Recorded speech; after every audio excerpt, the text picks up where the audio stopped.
ভারত স্বাধীনতার পরে বিডিআর হত্যাকাণ্ড, যেটা বাংলাদেশের স্বাধীনতার পরে আমাদের সার্বভৌমত্বের উপরে সবথেকে বড় যে আঘাত, যেটার সাথে ভারত জড়িত, সেই ভারতের লক্ষ লক্ষ লোক বাংলাদেশে চাকরি করে কেন?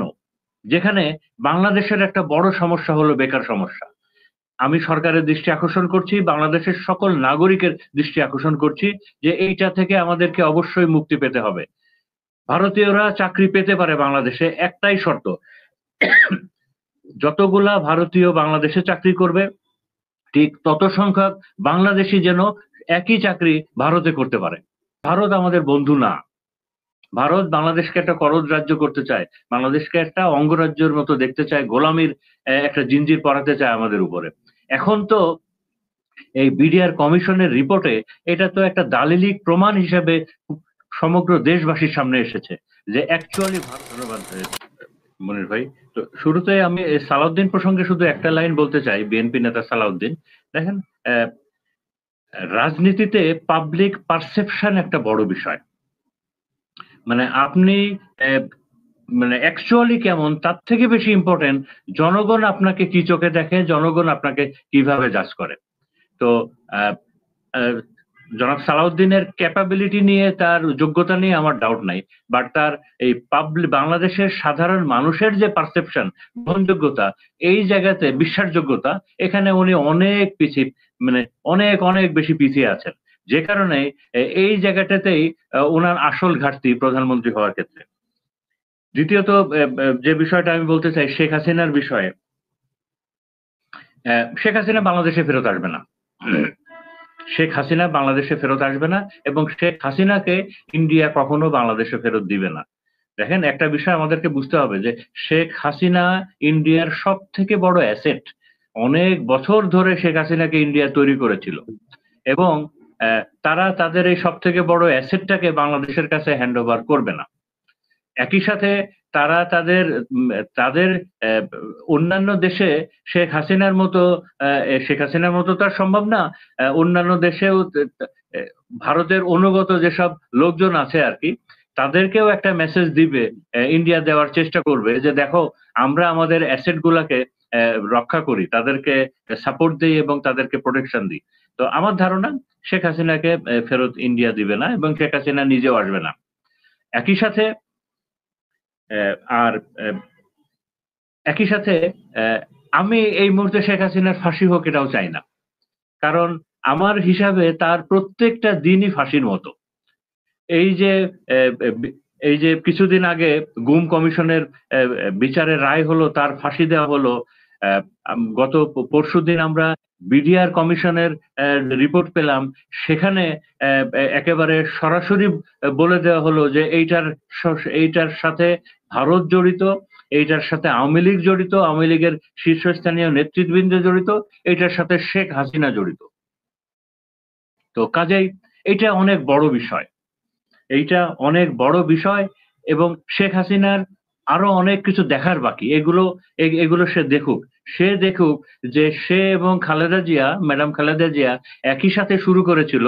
তো একজনের ফাঁসির জন্য সারা বাংলাদেশ অধীর আগ্রহে বসে আছে, আর আরেকজনে অসুস্থ, তার রোগ মুক্তির জন্য সারা বাংলাদেশ দোয়া করছে, অনেকে অশ্রু বিসর্জন দিচ্ছে।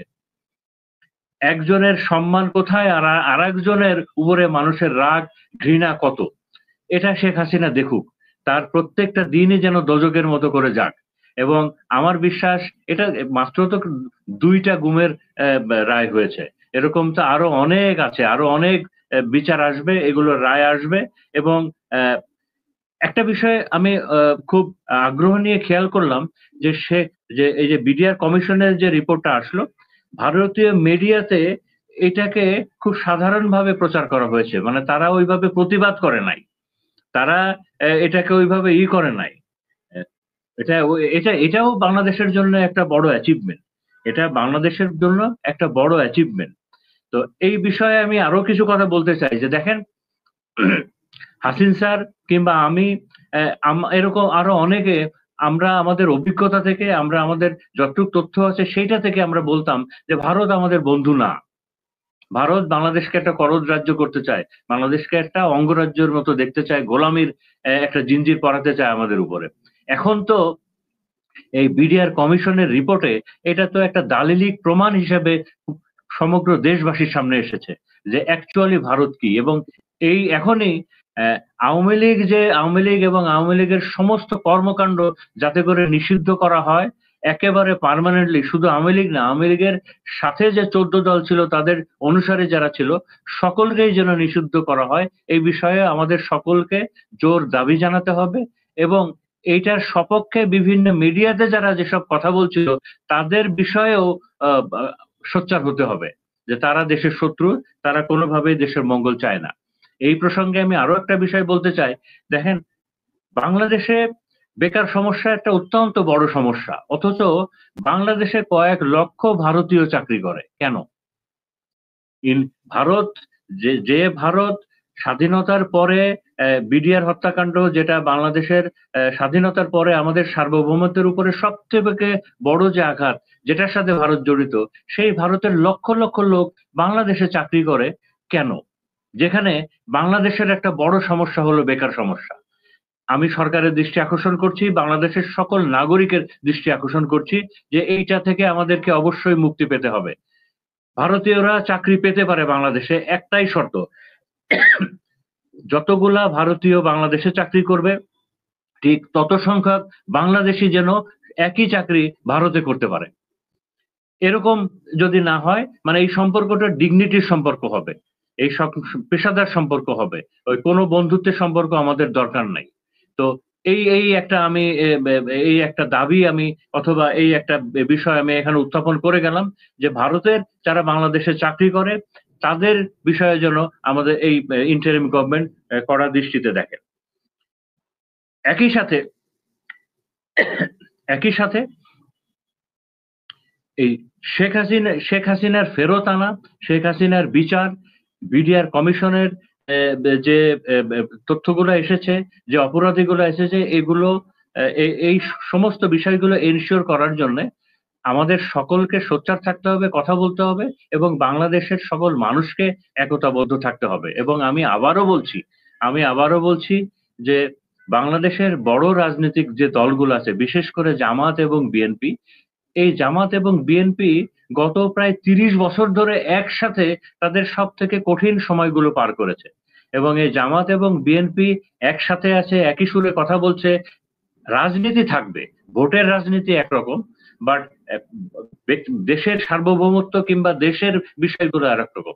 তো এই জামাত বিএনপি যখনই মুখোমুখি হয়ে যাবে, সেটাই আওয়ামী লীগের জন্য সব থেকে বড় লাভ, সেটাই ভারতের জন্য সব থেকে বড় লাভ।